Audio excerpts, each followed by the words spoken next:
Le maire de Béziers, Robert Ménard, a évoqué d'ailleurs sur CNews des exemples étonnants de remboursement prévus dans l'aide médicale d'État à destination des clandestins. Qu'en est-il de l'anneau gastrique, Charlotte Dornelas, ou encore du recollement des oreilles qu'il évoquait gratuit pour les clandestins? Alors, la première chose qu'il faut noter, c'est les réactions. Parce que c'est vrai, là, avec les exemples qu'a donné Robert Ménard sur le plateau, mais c'est vrai parfois avec d'autres choses. La première réaction, c'est que tout le monde entend les exemples donnés par Robert Ménard. La première réaction, c'est de dire non, mais n'importe quoi. Alors, quand on n'accuse pas de fake news, on dit c'est du populisme, voire même c'est de la xénophobie. Parce que d'abord, vous parlez d'aide médicale d'État, c'est déjà suspect. On n'a pas le droit d'en parler. On n'a pas le droit de parler entre adultes calmement d'un sujet qui est un sujet. Et ensuite, la première réaction, c'est de dire vous dites n'importe quoi. Ça veut bien dire que tout le monde est d'accord pour dire que c'est un peu ubuesque. Si tout le monde se dit, il en rajoute ces exemples, c'est pas possible. Puis vient le temps de la vérification. Alors comme Robert Ménard a dit en l'occurrence quelque chose qui était vrai, là vous changez de stratégie. Du coup, et alors ? Et puis par ailleurs, il n'y en a pas beaucoup qui l'utilisent. Donc en fait, c'est très peu. On n'a pas les chiffres, mais c'est pas grave, c'est anecdotique. Et donc pourquoi est-ce que vous voulez le changer ? Donc, vous voyez, on a changé de stratégie entre-temps. Donc, tout le monde a d'abord eu cette première réaction, puis on change de stratégie. La réalité, c'est qu'en effet, et là je cite Robert Ménard, un clandestin peut se faire poser un anneau gastrique pour maigrir, procéder à un recollement des oreilles ou encore refaire son nez. Ce sont les exemples qu'il a dit, là c'est entre guillemets, et c'est absolument exact. L'aide médicale d'État, elle est créée en 2000. Je le précise pour tous ceux qui nous sortent la tradition à toutes les sauces. Avant 2000, on n'était pas dans un pays xénophobe, raciste et dans lequel la liberté n'existe pas, me semble-t-il. Donc c'est assez nouveau dans l'histoire de France, on va dire. Et son périmètre est assez large. On a, à partir du moment où vous êtes là depuis 3 mois en France, de manière irrégulière, l'AME ne concerne que les personnes en situation irrégulière. Vous êtes là depuis 3 mois et vous avez des revenus, c'est inférieur à quelques 700 € par mois. Vous avez accès à 100% et sans avance de frais, aux soins médicaux et dentaires, aux médicaments, aux frais d'analyse, aux frais d'hospitalisation et d'intervention chirurgicale, aux frais pour certaines vaccinations et certains dépistages, et aux frais liés à la contraception et à l'avortement. C'est une liste qui est officielle. C'est pas ni Robert Ménard, ni moi, ni personne d'autre qui l'a écrite. C'est la liste officielle des soins qui sont remboursés. Et après 9 mois de présence en France, le périmètre s'élargit à des pathologies non sévères et la sécurité sociale elle-même les énumère et on trouve dans cette énumération les exemples donnés par Robert Ménard. Donc il n'y a aucun doute sur le fait que c'est possible. Et précisons par ailleurs que depuis 2011, la PMA et les cures thermales ne sont plus remboursées. Ça veut dire qu'elles l'étaient avant, dans le cadre de l'aide médicale d'État. Ça veut bien dire, par ailleurs, je prends cet exemple-là, chacun pensera ce qu'il veut du remboursement des cures thermales, mais je prends cet exemple-là pour dire que, par ailleurs, on a déjà été capable, entre 2000 et 2011, de revoir les curseurs de l'aide médicale d'État sans que le pays sombre dans l'extrême droite, la suppression de la liberté et la haine absolue. Donc ces curseurs, on a pu les étudier, les revoir et les changer. Donc on pourrait peut-être éventuellement le refaire à nouveau. Alors, certains évoquent, Charlotte Dornelas, en effet un nombre dérisoire d'utilisateurs de ces soins aux frais du contribuable français. Ont-ils raison? Peu de personnes. Alors, la première chose, là, encore une fois, c'est que l'AME revient dans le débat parce que, vous savez, Oui, les LR ont proposé de absolument. changer l'aide médicale d'État. Ils l'avaient déjà voté il y a quelques années. Donc, le psychodrame qui revient, ça n'avait pas, pareil, chamboulé. Les députés avaient bloqué, mais les sénateurs l'avaient voté. Ils veulent changer l'aide médicale d'État en aide médicale d'urgence. Donc, si personne n'utilise ces exemples donnés par Robert Ménard, parce que les gens viennent pour des soins d'urgence, alors pourquoi tout le monde s'oppose au changement de l'aide médicale d'État en aide médicale d'urgence ? Il faut savoir, soit ça n'existe pas, personne s'en sert, et donc on peut changer la loi, soit changer la loi, c'est horrible, parce que personne s'en sert, il y a un truc que je capte pas. Ça, c'est la première chose. Ensuite, si jamais, en effet, le périmètre est extrêmement large, que ceux qui le défendent cessent en permanence dans le débat public de nous expliquer que l'AME est absolument nécessaire à cause des maladies infectieuses. C'est sans cesse ce qui revient et on nous dit évidemment que l'AME est nécessaire parce que sinon, vous vous rendez compte, les maladies qui peuvent se transmettre et qui vont donc se transmettre à tous en France si les personnes importent la maladie. Mais alors, puisque l'aide médicale d'État, il faut que vous ayez 3 mois de présence en France. Du coup, de 0 à 3 mois, c'est quoi ? Du coup, c'est pas contagieux la maladie ? Ils attendent la maladie attend que vous soyez là depuis 3 mois pour devenir contagieuse, et là, vous basculez dans l'aide médicale d'État. Ça n'a évidemment aucun sens. Et pourquoi ça n'a aucun sens ? Et je précise, je m'arrête sur cet exemple, parce qu'on a François Braun, qui est quand même ministre, qui nous parlait encore du Covid dimanche pour justifier l'AME. Eh bien, en fait, c'est pas que l'AME est nécessaire pour ces maladies infectieuses, c'est qu'il existe par ailleurs, et pour tous, et quel que soit le nombre d'heures que vous ayez passé sur le territoire français, un panier de soins d'urgence. Donc l'AME, c'est en plus que le panier de soins d'urgence que personne ne remet en question. Vous avez remarqué, ça n'est pas un sujet.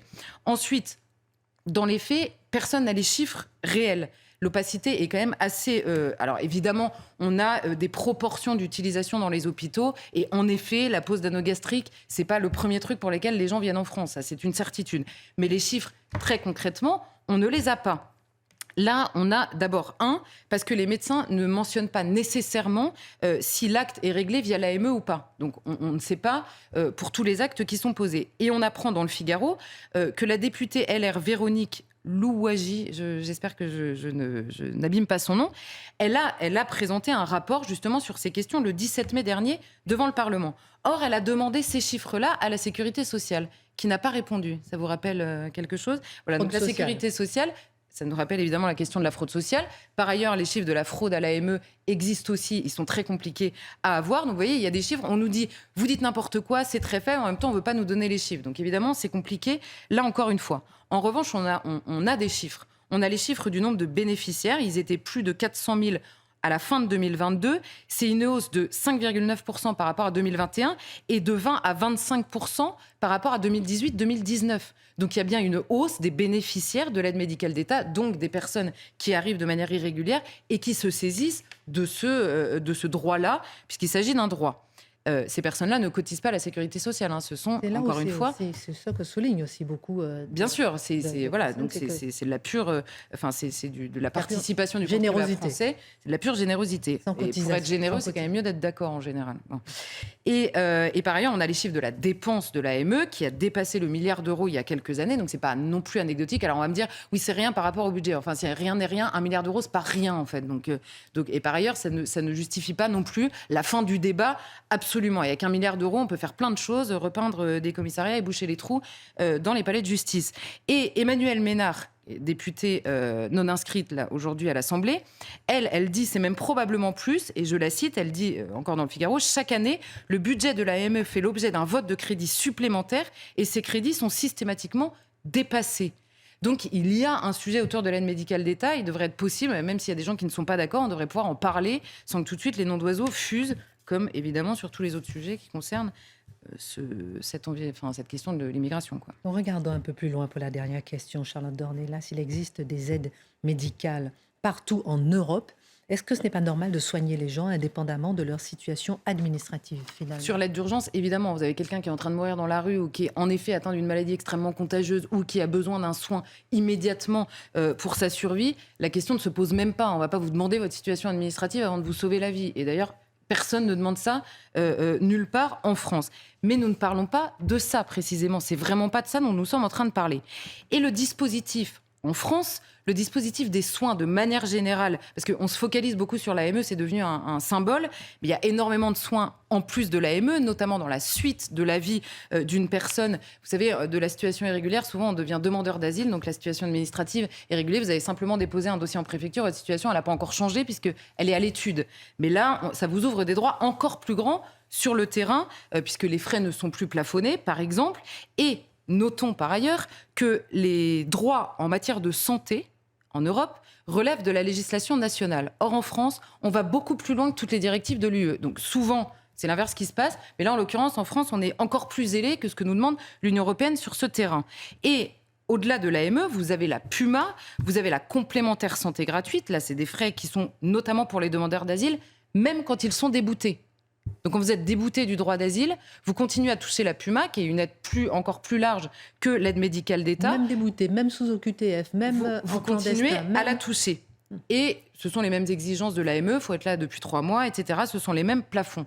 Donc là, et c'est pas moi qui le dis, c'est l'Office français de l'immigration et de l'intégration, qui n'a pas été créé par le Front National, dans son rapport de 2021 sur les étrangers malades admis en France. Ils disent, avec l'AME, le dispositif de soins urgents et vitaux en plus de l'AME, donc tout le monde l'a bien, et la protection maladie universelle, la PUMA. Je cite le rapport, la France dispose d'un système unique au monde, plus favorable et se situant bien au-delà des obligations qui s'imposent aux pays européens. Plus intéressant encore, dans le même rapport, cette disposition est aujourd'hui connue bien au-delà de nos frontières et on observe des novlangues, mobilité thérapeutique. Donc, il existe, nous dit le rapport, une immigration médicale de malades étrangers en recherche de soins gratuits, récents, chers ou innovants. Donc, aujourd'hui, dans la législation, c'est le dernier mot, mais simplement dans la législation en France, on nous dit souvent les personnes peuvent venir et demander des visas médicaux, notamment quand les soins n'existent pas chez eux. Ça n'est pas vrai. Les soins peuvent exister chez eux. Vous pouvez obtenir un visa si vous n'avez pas les moyens de les payer chez vous, dans votre pays d'origine. Et là, vous pouvez être admis en France pour avoir des soins médicaux.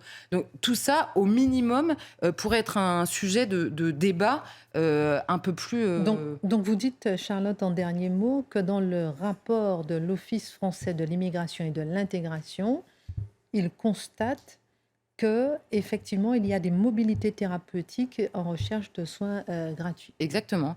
Donc c'est oui, des personnes qui savent que ça existe. Par ailleurs, vous savez, on parle souvent des réseaux de passeurs. Alors eux, ils savent tout ça par cœur et ils savent bien le vendre derrière. Donc c'est c'est une des raisons de l'attractivité de la France. Et c'est ce que dit LR. Et en l'occurrence, sur ce sujet, ils ont absolument raison.